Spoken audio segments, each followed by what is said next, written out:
సాధారణుడు ఎన్నో ప్లాన్లు వేస్తాడు. నీ ఫెయిత్ని పాడు చేయాలి, నీ విశ్వాసాన్ని బలహీనపరచాలి, నిన్ను పూర్తిగా ఓటమి పాలు చేసి లేమిలోనికి తీసుకొని వెళ్ళి నిన్ను ఒక దరిద్రునిగా చేయాలా, నీ లైఫ్లో నువ్వు ఎప్పటికీ ఎన్నటికీ సక్సెస్ కాకుండా చేయాలా. ఇది సాతానుడు చేసే పని. కానీ ఏ వ్యక్తి అయితే ఈ నోటిని దేవుని కోసం వాడతాడో, ఎవరైతే ఈ నోటిని దేవుని స్తుతించడానికి ఆరాధించడానికి వాడతాడో, ప్రార్థన ప్రార్థన ప్రార్థన ప్రార్థన ప్రార్థన. నువ్వు బయట ఎక్కడో ప్రయత్నం చేయకు, నువ్వు వెళ్ళి బ్యాంకులో నువ్వు వెతకకు, బ్యాంక్ లోన్ కోసం ప్రయత్నం చేయకు, లేకపోతే ఇంకెవరి దగ్గర నువ్వు ప్రయత్నం చేయకు, ఇంకెక్కడో ప్రయత్నం చేయకు, ప్రార్థన చేయి. హల్లెలూయా. ఏం చేయాలా? చదువు, వాక్యాన్ని చదువు, ప్రవచించు, పలుకు, నీ సమస్యతో పలుకు, నువ్వు మాట్లాడు. నీ సమస్య నిన్ను వదిలిపోతుంది, నీకు అర్థం కూడా కాదు. నీ అప్పులు నిన్ను వదిలిపోతాయి శాశ్వతంగా.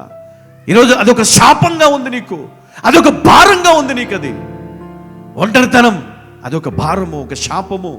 అయితే దేవుని ప్రజల పైన శాపము లేదంట, మంత్రము లేదంట.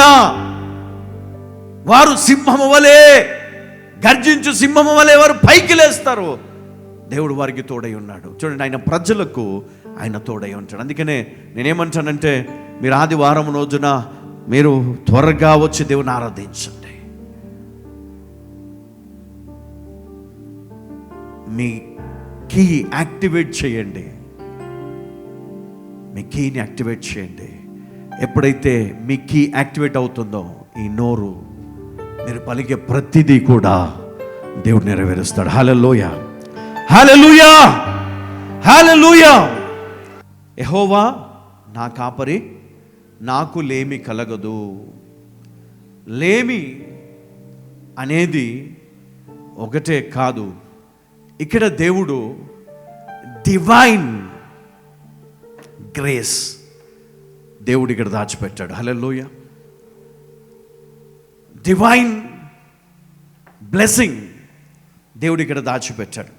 అందుకనే నేను చాలాసార్లు నేను ప్రార్థన చేసేటప్పుడు నేను చెప్తా ఉంటాను, ఎప్పుడైతే మీరు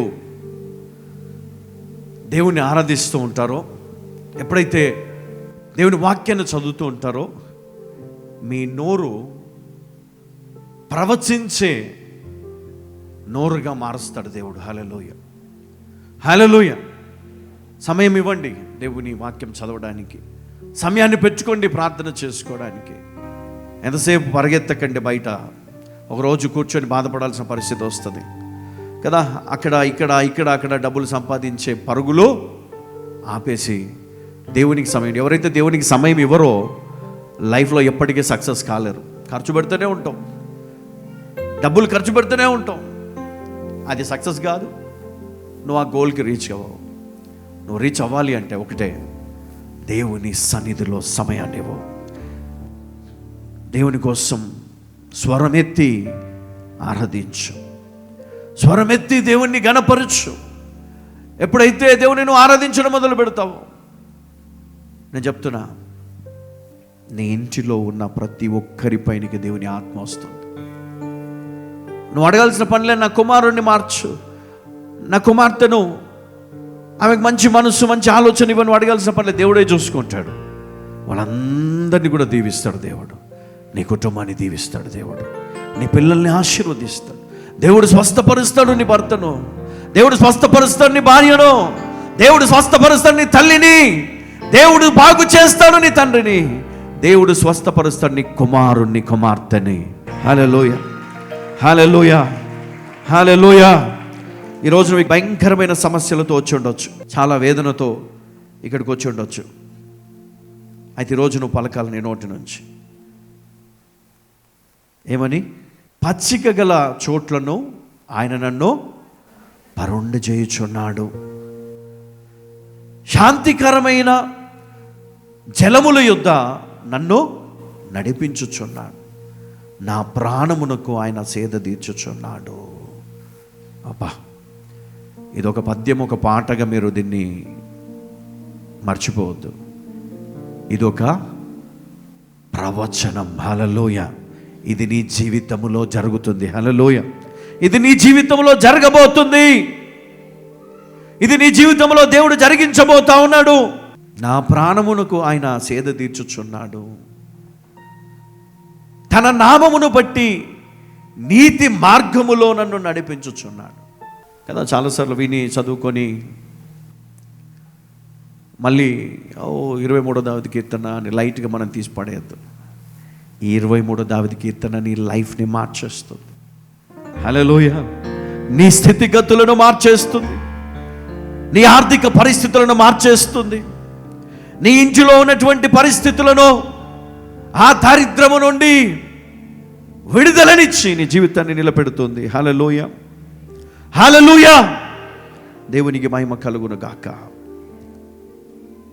తర్వాత 4వ వచనం, గాఢాంధకారపు లోయలో నేను సంచరించినను ఏ అపాయమునకు భయపడను. ఏ అపాయం భయపడను. ఎందుకు భయపడను?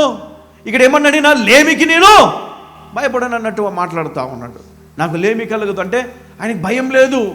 గాఢాంధకారపు లోయలో నేను సంచరించినను ఏ అపాయం నాకు భయపడను. నువ్వు అనగలవా ఈ మాట?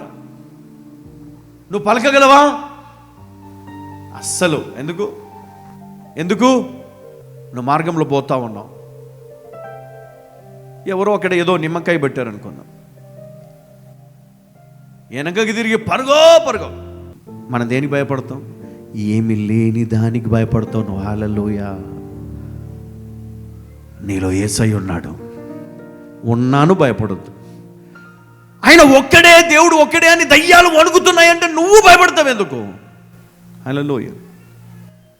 ఇప్పటి నుంచి నిన్ను చూస్తే దయ్యాలు వణకాల. ఎప్పుడు? నువ్వు వాక్యం చదివితే.